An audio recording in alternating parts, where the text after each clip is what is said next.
اللہ تعالیٰ نے رمضان میں زوجہ کے قریب جانے سے صحابہ کو منع کیا تھا. بڑا دلچسپ واقعہ ہے.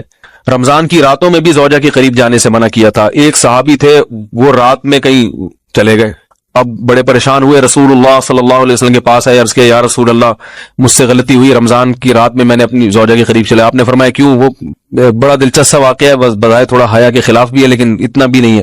وہ کہہ رہے میری زوجہ کہیں پانی بھرنے کے لیے جا رہی تھی، ان کی پنڈلی کھلی تو میری نظر بیوی کی پنڈلی پر پڑی اور میں بس پاگل ہو گیا بیوی کے عشق میں. میں یہ اس لیے بیان کر رہا ہوں کہ جو لوگ نظر کی حفاظت کرتے ہیں وہ بیوی کے عشق میں پاگل ہوتے ہیں. جو دن رات انٹرنیٹ پر پنڈلیاں دیکھتے رہتے ہیں انہیں بیوی کی پنڈلی بھی کیا شکل بھی اچھی نہیں لگتی ان کو. بد نظری کا یہ عذاب ہے، وبال ہے کہ جو اللہ نے گھر میں آپ کے لیے بٹھائی ہے وہ آپ کو اچھی نہیں لگے گی. تو نظر کی حفاظت کیا کرو، اس سے آپ کو اپنی بیوی سے عشق ہوگا، محبت ہوگی. بات آ رہی ہے سمجھ میں؟ تو اب دیکھو کیسا روزے کی حالت ہے. رمضان میں پابندی ہے، اسلام میں حکم تھا جو رمضان میں بیوی سے بستری کرے گا 60 روزے لگاتار رکھنے پڑیں گے. کتنا بڑا جرم، لیکن صحابی سے برداشت نہیں ہوا. صرف زوجہ کے پاؤں پہ نظر پڑی ہے تو وہ کیسے بیوی سے محبت کرتے ہوں گے اور وہ بیوی کے بغیر رہ سکتے ہوں گے.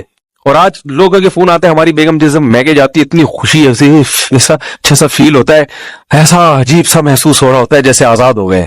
تو میں کہتا ہوں ظاہر ہے اب تمہیں موقع مل گیا کنڈی لگانے کا، ٹھیک ہے نا، اور آنکھ مٹکے کرنے کا، تو خوش تو ہوگے. تو یہ بھی ایک عذاب ہے جو لبرل لوگ نے جس عذاب میں ڈالا ہوا ہے نا، اس میں عورت کے حقوق نہیں، عورت کے حقوق نظر کی حفاظت میں اور عورت کے پردہ کرنے میں ہے. جب مرد باہر نکلے گا سب پردے میں ہوں گی تو آئے گا کس کے پاس؟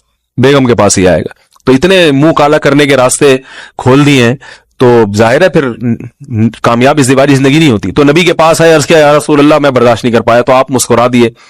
تو وہ نبی کے پاس گئے، یا رسول اللہ ایسے ہوا، مجھ سے غلطی ہو گئی. تو آپ نے فرمایا کیوں؟ فرمایا ایسا ہو گیا تھا. تو آپ صلی اللہ علیہ وسلم نے فرمایا 60 روزے رکھو لگاتار. انہوں نے فرمایا ایک کی طاقت نہیں ہے، اس میں یہ ہو گیا 60 کیسے رکھوں گا، نہیں ہے طاقت 60 کی. آپ نے فرمایا ٹھیک ہے پھر 60 غریبوں کو 2 ٹائم کا کھانا کھلاؤ. فرمایا اس کی بھی طاقت بولو بھائی نہیں ہے. اتنے میں ایک صحابی لائے کوئی چیز صدقہ کرنے کے لیے.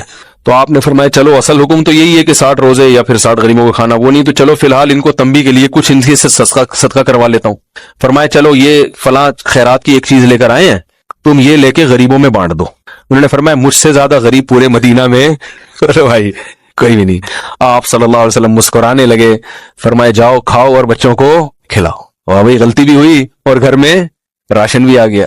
تو اس کے بعد قرآن کی آیت نازل ہوئی کہ احل لکم لیلۃ الصیام الرفث الی نسائکم ہن لباس لکم وانتم لباس لہن علم اللہ انکم کنتم تختانون انفسکم فتاب علیکم وعفی عنکم فالآن باشروہن وابتغوا ما کتب اللہ لکم. فرمایا اللہ کو بتائے کہ تم اس حکم پر عمل نہیں کر سکتے، لہذا رمضان کی راتوں میں تمہیں اپنی بیوی کے پاس جانے کی اجازت ہے، لہذا ان کے پاس جایا کرو اور اس اولاد کو تلاش کرو جو اللہ نے تمہارے مقدر میں لکھ دی ہے.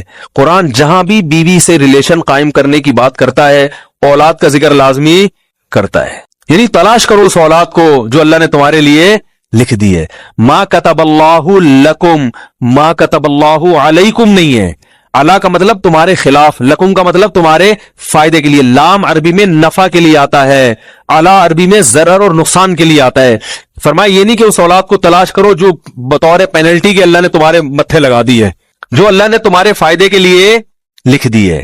اس سے پتہ چلتا ہے اسلام اولاد کی کثرت پہ کس قدر حریص ہے. بات آ رہی ہے اور بھی اس بارے میں آیتیں ہیں قرآن مجید کی، مگر میں اب زیادہ تفصیل میں نہیں جاؤں گا. کچھ آیتیں رہ گئی ہیں، کچھ احادیث رہ گئی ہیں، تو وہ انشاءاللہ پھر اگلے